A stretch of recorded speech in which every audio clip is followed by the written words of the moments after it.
Madam Chair, hindi ko maintindihan yung ugali ng ating resource person. Madam Chair. Yes, Madam Chair.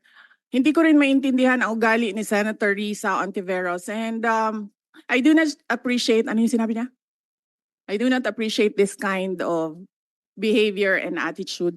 Madam Chair, noong 2016, tumatakbo si Senator Risa Ontiveros na senator, nakailang talo na siya.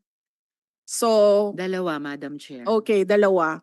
Natatakot siya sa pangatlong talo niya, kaya pumunta siya sa Davao. Humingi siya ng tulong. Tinulungan siya ng isang kagawad ng Davao na ngayon hindi na siya sinusuportahan. Humingi siya ng tulong sa akin, thinking na hindi mananalo si President Rodrigo Duterte.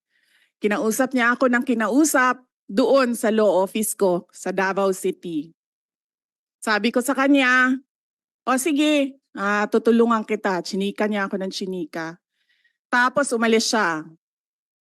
Siyempre, hindi naman siya tumutulong kay Pangulong Duterte. Hindi din totoo yung sinabi ko na tutulungan kita. Tinext niya ako.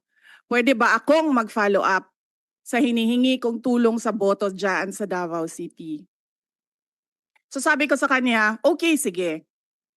So, tinawagan ko at sinabihan ko at pinakiusapan ko ng pinakiusapan si former Congressman Milen Garcia. Sabi ko sa kanya, Kong, tulungan mo ito. Bigyan mo na lang ng ilang barangay mo at ilang mga leaders mo.